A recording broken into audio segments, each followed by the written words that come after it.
खैर यार, पूरी कहानी का आगाज़ कुछ इस तरह से और यहाँ से शुरू होता है कि हम लोग अफ्तारी करके बैठे होते हैं और शवाल के चांद का वेट कर रहे होते हैं कि इतनी देर में दोस्तों की स्ट्रीक्स और स्टेटसों के अनुसार पता चलता है कि ईद का चांद नज़र आ गया है। और इस न्यूज़ को सुनते ही मैं रेडी हो जाता हूँ क्योंकि मैंने बाजार जाना होता है और मैंने शूज़ लेने होते हैं अपने, और फिर मैं अपनी पजारों निकालता हूँ और बाजार की जानिब रुक कर लेता हूँ। खैर, चांद रात होने की वजह से बाजार में काफ़ी ज़्यादा रश होता है और बाजार पूरा ही जगमग होता है और बहुत ज़्यादा मज़ा आता है राइड करने का भी। बाय द वे, मैं तो बाजार अभी आया होता हूँ और मेरा कज़न जो कि मुझे पहले ही बाजार में मिल जाता है। फिर हम दोनों काफ़ी ज़्यादा खज्जल ख्वार होने के बाद शूज़ ढूंढने के लिए निकल जाते हैं, लेकिन हमें शूज़ नहीं मिलते। और अब मुझे ये नहीं समझ आती कि मुझे इसकी बदौलत शूज़ नहीं मिलते या फिर मेरी वाकई किस्मत खराब होती है। काफ़ी ज़्यादा टाइम वेस्ट करने के बाद फिर हम लोग इस बात का इरादा करते हैं कि सुबह मस्जिद से उठा लेंगे।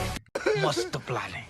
शूज़ फाइंड आउट करते करते कब रात के 1 हो जाते हैं पता ही नहीं चलता। फिर हम लोग घर आते हैं और घर कैसे एंट्री होती है वो एक अलग स्टोरी है, लेकिन इतना बता दूं कि गेट पापा ही ओपन करते हैं और फिर हम लोग सो जाते हैं। 2000 years later. सिर्फ यार आ वे हूं सुता भाई नू उठाइए फजर दी भी नहीं पड़ी नमाज हूं ईद दी तो पढ़े आ कैमरा फाड़ चल। फिर सुबह सुबह जैन भाई मुझे उठाने आते हैं। अभी नमाज में आधा घंटा रहता होता है और वो मुझे उठाते हैं, लेकिन वो उठाते इस तरह है कि रात वाली बात का गुस्सा उतार रहे होते हैं। वो भी मेरे साथ 1 बजे रात को घर आता है और उसकी भी काफ़ी ज़्यादा इंसल्ट होती है पापा से। उस गरीब ने तो रात को जल्दी घर आ जाना था, लेकिन मेरी वजह से उसकी भी काफ़ी ज़्यादा ट्यूनिंग होती है। और मेरा भी सुबह सुबह कैमरा देखते साथ पहला रिएक्शन यही होता है, कैमरा बंद कर दे।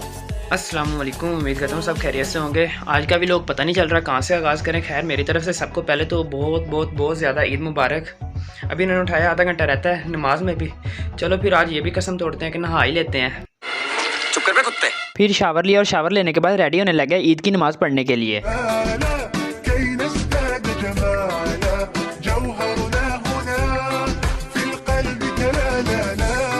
कुर्ता वगैरह तो मामा ने इस्त्री नहीं किया था, अब काफ़ी ज़्यादा लेट हो चुकी थी, तो चलो फिर इसी में गुजारा करते हैं और ईद की नमाज़ पढ़ते हैं। अब मेरे कुछ कमीने दोस्त बोल रहे होंगे कि पैंट शर्ट में तेरी तो नमाज़ हो जाएगी, लेकिन जो तेरे पीछे होते हैं उनकी नमाज़ नहीं होगी।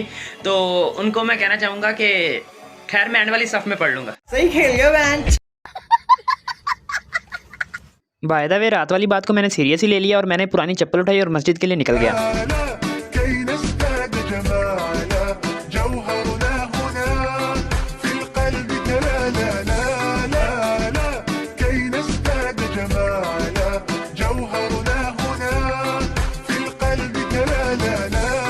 अभी ईद की नमाज में 5 मिनट रहते हैं और हम लोग वेट कर रहे हैं। चलें फिर मिलते हैं ईद की नमाज पढ़ने के बाद। A few moments later.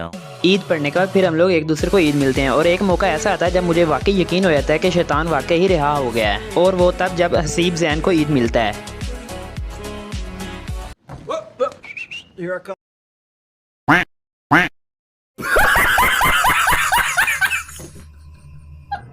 Eid की नमाज पढ़ने के बाद अब घर जाते हुए My patience is waning. Is this entertaining? तू समझा? हाँ। नहीं, तू समझा नहीं।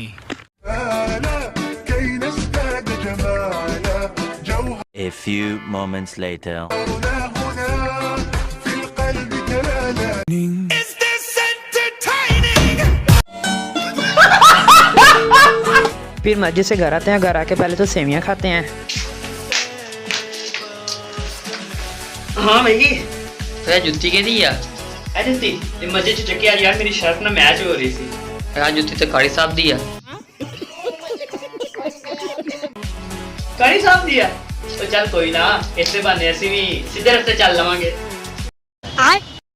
छड्डो यार जुत्ती नू। ईद किन्नी किन्नी हुई? ईद मेरी छड़, तू अपनी दस, तेरी किन्नी हुई? 5000। ओए रहमान, तेरी किन्नी हुई? 1000। तेरी भी कापी आ? माशाल्लाह माशाल्लाह, आज तो ਤੁਹਾਡੇ ਕੋਲ ਵਾਵਾ ईद इकट्ठी हुई है भाई। तू दस तेरी किन्नी हुई है? मेरी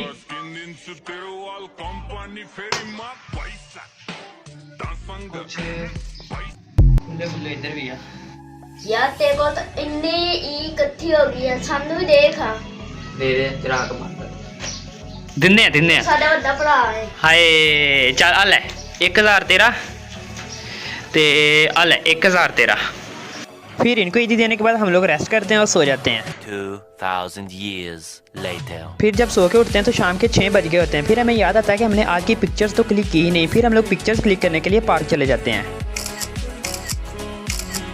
by the way pictures click करवाते करवाते मेरी मत मारी कि मैंने इनसे कहा कि आप लोगों ने 30 सेकंड में 12 गोलगप्पे खाने, और इन्होंने ऐसे खाए कि भूखे लोग थे पता नहीं ये, और इन लोगों ने 30 सेकंड से पहले ही एक दर्जन खत्म कर ली थी और रिलैक्स होकर बैठे थे। बस फिर उस टाइम मेरा मुंह देखने वाला था, मेरे साथ सही मोए मोए हुआ है और मेरे इससे बिल के अलावा और कुछ नहीं आया। इसी के साथ आज की मजदूरी यही खत्म करते हैं। और हाँ, सबसे आखिरी और इम्पोर्टेंट बात, अगर आपने मेरे मिनी व्लॉग्स देखने हो तो आप मेरे शॉर्ट्स विजिट करें, और अगर आपने ज्यादा मजे से देखने हो तो तरतीब वाइज देखें। और तब तक अपना रखिए ख्याल और अपने भाई को दें इजाजत। अल्लाह हाफिज। एक तो लाइक और शेयर ठोक दीजिए, महाकाल का लाइक और शेयर ठोक दीजिए, 5000 लौटे दिख जाना चाहिए।